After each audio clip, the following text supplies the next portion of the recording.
Hi guys, how are you all today morning? Good morning. Today is 4th November 2023. My name is TSV Raghavan and I live in Chennai, Tamil Nadu, India. This is my spiritual vlog on YouTube. HARDAN, HARDAN, HARDAN, Haribol, TRSV, Nectar, NECTAR, Nectar. In this particular vlog, in all my previous videos, we have been discussing about the knowledge and information that we have gleaned through the study of spiritual books, scriptures, contemplation on the material universe, and meditation on the spiritual universe. This particular video in this vlog is no exception to that rule. In fact, it is a mere continuation of all that I have been doing or we have been doing in all my previous videos. So kindly subscribe to this vlog and press the bell icon so that I may keep reminding you of all my previous, present, and future videos. So let us continue with the topic of discussion for today's video. In the past few videos, we have been trying to discuss at length the importance of several terms in evaluating or analyzing the psyche of every human living entity, whether male or female. This particular video is no exception to that rule. For the past few videos, we have been trying to talk about the three different types of factors which are required to make the life of any human living entity, whether male or female, an achievement or otherwise in a particular lifetime. For this, we discussed or quoted a particular person who happened to be an icon and a living legend right from his lifetime. He was none other than the great emperor of France of the 19th century, Napoleon Bonaparte. When Napoleon Bonaparte, who was extremely successful, intelligent, capable, and adventurous, was asked by some of his associates the secret of his such continuous and stupendous success, he is quoted to have said, there are three major factors which are needed to make a particular living entity, whether male or female, a success in his or her lifetime. These are first, limitless ambition. Second, ceaseless industry, and third, a determination to succeed. Ambition without industry or determination is mere trance or dream. A person, every new normal living entity, a person usually has some dream or the other. They want to become doctors, engineers, writers, poets, scientists, artists, actors, rishis, munis, monks, etc. But this dream remains a dream in their own mind, making them live in an ivory tower of themselves because it lacks the drive, the dynamism, the determination, and the industry. On the other hand, if this particular ambition is joined with industry, then sometimes such a person may reach that particular goal or achievement in life because of his or her limitless and ceaseless industry. He or she may strive to achieve something in life. But even here, this is incomplete without the presence of the third factor, which is known as determination. A determination to succeed in one's goal in life must become that particular living entity, whether male or female, the sole principle and purpose in life. This should be in such a way that sooner or later this particular purpose becomes a part and parcel of the very genes and psyche of that living entity. It must become a way of life for that living entity. It must become his or her extension in this world in such a way that anyone in the society who looks at that person must see that purpose and goal in this person's life indirectly or directly. This may be subtle or practical, but the fact remains that such goal must be evident in the life of any living entity, whether male or female, who wants to achieve that goal.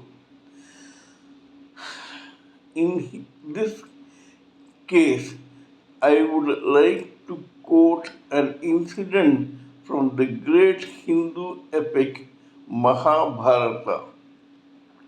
In Mahabharata, there was a country or kingdom called Hastinapur, which ruled the whole world in India, in the Indian subcontinent, and elsewhere. It was quite big in size. It was ruled by a family called the Kauravas. These Kauravas were, in that particular generation, in constant tussle with the other five princes of their own uncle Pandava, and these boys, because they were Pandu's sons, were called the Pandavas. Both had a tussle to rule Hastinapur, or at least a share of it each. In that process, due to constant bickering and argument, these guys were at last given a very large stretch of barren land by the Hastinapur ruling king to be considered their own kingdom. These Pandavas went there and found that it was nothing but desert and jungle. Before they could lose their heart, Lord Krishna, who was their friend, philosopher, guide, and cousin, who represented the Supreme Personality of Godhead, advised these five Pandava princes. Consider this place as your karma bhumi or your field of action.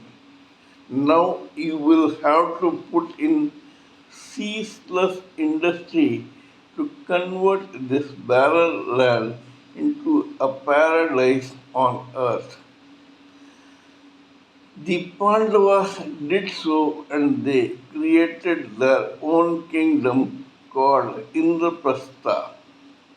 In other words, this is a subtle hint to every human living entity, whether male or female, to consider his or her lifetime as that barren land.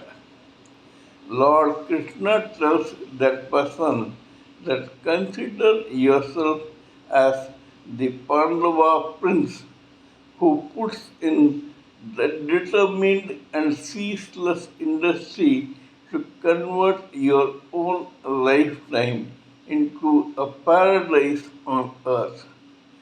Become an icon or a legend who later generations would be proud to emulate unabashedly. Make an example of yourself for the generations to come. That must be the purpose of your life. In the process of analyzing this particular term, we went across several case histories on the sheer material plane. From today's case history, we shall talk about someone who was partly material and partly spiritual, and later on, this person became totally spiritual. Let us begin with the case history for today's video. There was a civil surgeon in Bengal at the time of the colonial period that was British and it was controlling the complete Indian subcontinent. This particular civil surgeon's surname was Ghosh.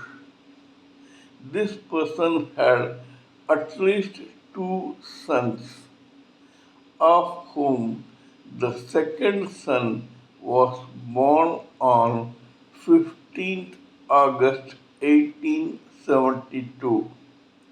This boy was christened Aurovindo. Aurovindo became the first name of this boy and Ghosh became his surname. Thus, Aurovindo Ghosh became the complete name of this particular boy. The father was a civil surgeon who had lofty ambitions of making his sons successful in this world. For that, he wanted these guys to achieve something that will make them proud citizens of India under the colonial rule. Aurobindo Ghosh proved his intelligence and brightness and talent right from his childhood. Thus, this father affectionately sent both his sons to England to study there, qualified to become worthy citizens of this colonial rule and hold lofty positions in the government. These boys went to England and they were educated in Cambridge, Oxford, and other universities in England. After some time, when they had proved their worth in education because of their brightness and intelligence, Aurovindo Ghosh appeared for the civil services exam in England to serve as a civil servant in India. He qualified in his first or second attempt and he became a civil servant under the British rule. He began serving as a civil servant even when he was situated in England. However, unlike his elder brother at that time, so this guy called Aurovindo Ghosh came in contact with other Indian students who were doing a study or education in law in England. These guys were equally intelligent and radically and nationalistically minded. Aurovindo Ghosh and later his own elder brother were impressed with these boys and they joined these guys and they joined the law course also in that process. The more he studied law and the British policies and procedures in ruling the Indian subcontinent, the more disillusioned Aurovindo Ghosh and his elder big brother became of the British character and its selfless service, which they thought was actually fake and self serving. They felt that the Britishers were out to rule the Indians in the Indian subcontinent. This made Aurovindo Ghosh and his elder brother resign in protest and come back to India, where Aurovindo Ghosh joined the Baroda Maharaja Gaikwad as that king's secretary. Maharaja means king in Hindi. Aurovindo Ghosh became a secretary to uh, the King Gaikwad of Baroda. Aurovindo Ghosh was a multifaceted personality. He was a poet by childhood and he had been writing several poems of various categories during his lifetime, even when he was a student or a civil servant. When the nationalistic movement achieved, impressed him, he began writing nationalistic poems. After some time, he became a professor in the Baroda University where he taught young students and recited his nationalistic poems to the students. Fearing this man's revolt against the system, the government decided to arrest and try him. It put him behind bars for 1 year. This did not deter Aurovindo Ghosh from his own purpose, just like every human being who must have a purpose in life. This purpose of nationalistic fervor became the bull's eye or the sole goal of Aurovindo Ghosh.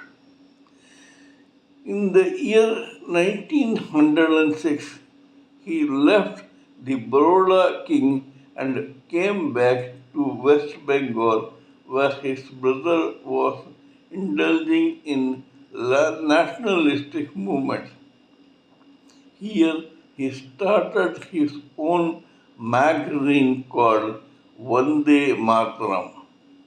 Aurobindo Ghosh's Vande Mataram magazine ran up to 1908 and it made him nationally famous. At that time, this elder brother and his friends were planning to apply some violence in their upsurge against the colonial British rule. In that process, they bombed a train in a place called Alipur.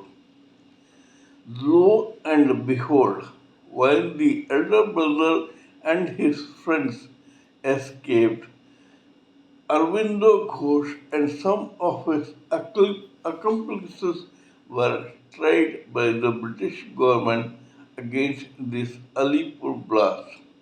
By that time, this man had become a nationalistic leader who was writing poems not only on other subjects but also against the system of the British government. When the father came to know that the son is being searched by the British government and he has to be tried and imprisoned, the father got very scared. The civil servant that he was, he had a lot of influence in the erstwhile colonial rule of not only Britain but also France. This father managed to have this boy shifted to a place called Chandernagore in Bengal.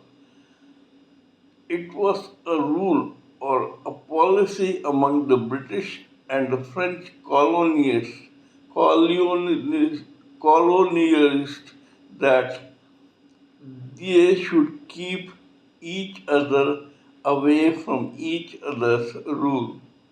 In other words, even if a train belonging to the French government passed through the British stations, the Britishers had no right to try to inspect inside that train. That train belonged to France and France alone. Same was the case with a British train which passed through the French rule. Aurobindo Ghosh managed to get into one of those French trains. Here he was sitting and waiting to be shifted to some other province then ruled by the French government when the train started. One of Aurobindo Ghosh's friends slipped one book into the compartment for Aurobindo Ghosh to study and pass his time while the journey was on between Chandanagar and the other French station. This book was called Srimad Bhagavad Gita of Mahabharata. Aurobindo Ghosh read this book and he was quite impressed by it.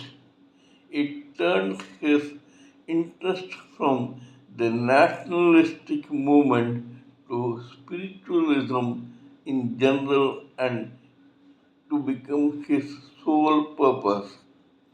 As has been already mentioned before, Aurovindo Ghosh was so brilliant and multifaceted that when he lay his eyes on a particular bull's eye, he concentrated only on that. Such was his excellent focus. Slowly but steadily, spiritualism became a way of life in Aurobindo Ghosh's lifetime, psyche and genes. This guy began thinking about God, spiritualism, meditation, yoga, etc. to such an extent that he began practicing something in yoga called Trataka. In Trataka, a person tries to focus his or her complete psyche, including his or her mind, senses, and intelligence, on a particular item chosen by him, which is usually a flame of a candle or a lamp. Swami, this man Aurobindo Ghosh, who by now had become Swami Sri Aurobindo Ghosh, began practicing Trataka to such an extent that now he did not see beyond his ultimate goal of becoming a saint in the spiritual world. Poet and intellectual that he already was, this man started publishing books, articles, and magazines which elucidated his own spiritual knowledge, thoughts, opinions, and ideas. Later, as a spiritualist who was no more interested in the nationalistic movement, Aurobindo Ghosh settled down in a place called Pondicherry in South India, which was near the state of today's Tamil Nadu. Pondicherry became his permanent abode, where he started his own village of sorts, which was spiritual in nature and was called Auroville or Aurovindo Ashram. Here he was joined by one French lady saint who is now hailed as Mother internationally. Mother and Aurobindo Ghosh began managing their own spiritual village in Pondicherry to such an extent that their fame, capability, and achievement in spiritualism impressed people worldwide, and people began flocking to this Auroville in Pondicherry from Europe and other foreign countries. Many of them settled down in Auroville, and their generations are still here as natural citizens of Auroville in Pondicherry in India. Mother and Aurobindo Ghosh wrote books, poems, poetry, songs, and other such discourses of the spiritual kind, which turned into books or articles which were published all over the world in English, French, and other languages. This made them a lot of followers all over the world who wanted to obey or to follow the Aurobindo set of rules or thoughts of spiritualism in India. After some time, Aurobindo retired from his day to day managing of Aurovindo, and it was all handed over to mother who efficiently ran this organization till her own end in 1977. Swami Aurobindo Ghosh or Sri Aurobindo Ghosh, who had by now become an international spiritual icon and legend, passed on in the month of December in the year 1950 in Pondicherry. Swami Aurobindo Ghosh's life teaches every one of us what we can achieve in one lifetime.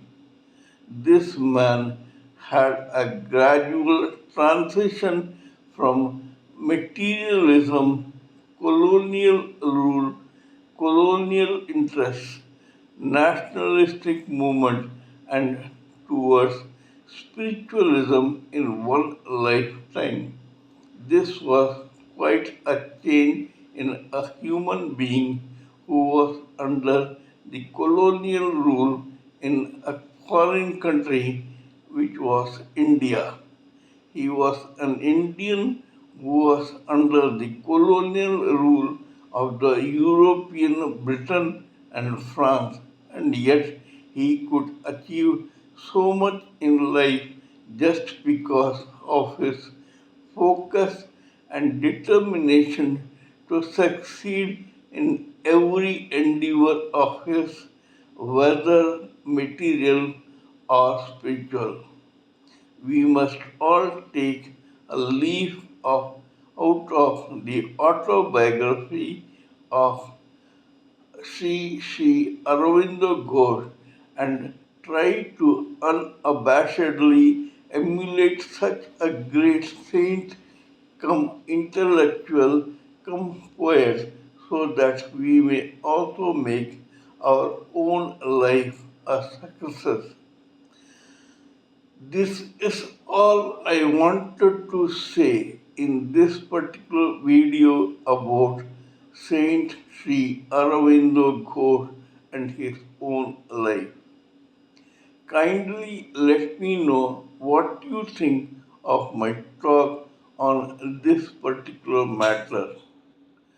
Please give me your own expert ideas, views, thoughts, and opinion so that I may blend everything together for the sake of this society. Before concluding, let me remind you that I am also a published author with Amazon Kindle and paperback. I write on fiction, spiritualism, and assorted subjects. Spiritualism happens to be my favorite subject. Till we meet in my next video, it is good morning from TSV Raghavan.